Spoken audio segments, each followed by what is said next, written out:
Welcome to Veni kitchen and health tips.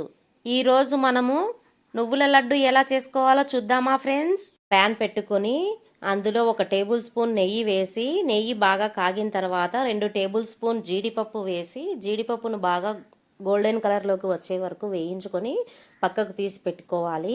జీడిపప్పులో protein, ఆరోగ్యకరమైన కొవ్వులు, విటమిన్లు, ఖనిజాలు పుష్కలంగా ఉంటాయి.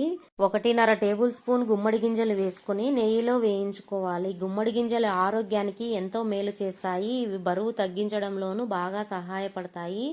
మధుమేహంను తగ్గించడంలో కూడా సహాయపడతాయి. నిద్ర రాని వాళ్ళు గుమ్మడి గింజలు తీసుకోవడం వలన నిద్ర అనేది బాగా పడుతుంది. 1 టేబుల్ స్పూన్ కర్బూజా గింజలు, 1 టేబుల్ స్పూన్ సన్ఫ్లవర్ గింజలు తీసుకొని నెయ్యిలో వేయించుకోవాలి. ఈ సన్ఫ్లవర్ గింజలు బీపీ, షుగర్ నియంత్రణలో బాగా తోడ్పడతాయి. కర్బూజా గింజలు తినడం వలన ఎముకల ఆరోగ్యం మెరుగుపడుతుంది. చర్మం, కంటి ఆరోగ్యానికి బాగా మేలు చేస్తాయి. అలాగే శరీరానికి చలువ కూడా చేస్తాయి. ఒక ప్లేట్లోకి పక్కకు తీసుకొని 1 కప్పు బాదం వేసి బాదంను బాగా వేయించుకోవాలి. బాదం చర్మ సౌందర్యానికి, జుట్టు పెరగడానికి, బరువు తగ్గడంలో కూడా బాగా సహాయపడుతుంది. ఎముకలు బలంగా ఉండడానికి కూడా ఉపయోగపడుతుంది.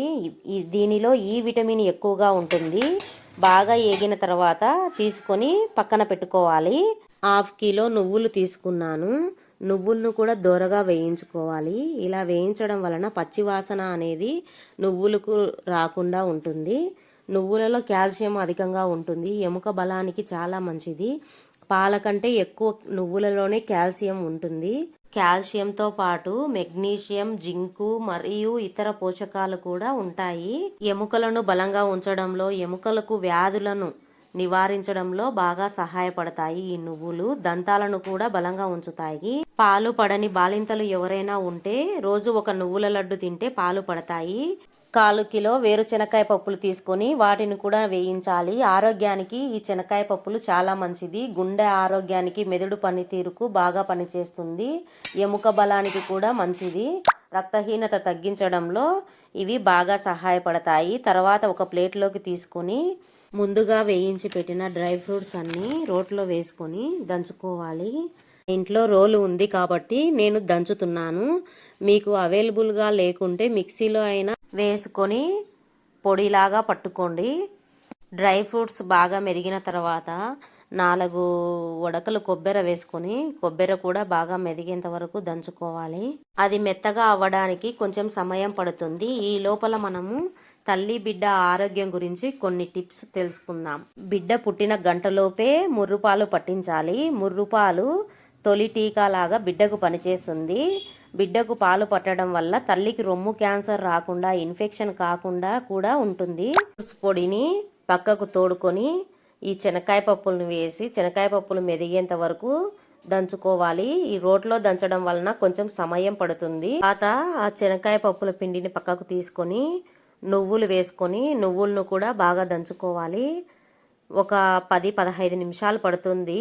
నువ్వులను రోట్లో దంచడం వలన నువ్వులలో ఉండే ఆయిల్ నువ్వుల లడ్డు ముద్దగా అవ్వడానికి బాగా సహాయపడుతుంది. నువ్వులు మెదిగిన తర్వాత ముందుగా దంచి పెట్టుకున్న పిండిని వేసుకొని 2 కలిసేలాగా బాగా దంచుకోవాలి. తర్వాత 750 గ్రాములు బెల్లం తీసుకొని బెల్లం ఉంటలను దంచుకోవాలి. బెల్లం ఆరోగ్యానికి ఎంతో మేలు చేస్తుంది. రక్తహీనతను తగ్గించడంలో బాగా సహాయపడుతుంది. రోగనిరోధక శక్తిని పెంచడంలో బెల్లం ఆరోగ్యానికి ఎంతో మేలు చేస్తుంది. రక్తహీనతను తగ్గించడంలో బాగా సహాయపడుతుంది. రోగ నిరోధక శక్తి పెరగడంలో, శక్తిని అందించడంలో బాగా ఉపయోగపడుతుంది. బెల్లంలో ఐరన్ పుష్కలంగా ఉంటుంది. గర్భవతులు రోజుకు 1 గ్లాసు బెల్లం పానకం, 2 తులసాకులు వేసుకొని తాగితే ఐరన్ బాగా పెరుగుతుంది. అంతా మెదిగిన తర్వాత నువ్వుల లడ్డు చేసుకోవాలి. మీకు నచ్చితే లైక్ చేసి సబ్స్క్రైబ్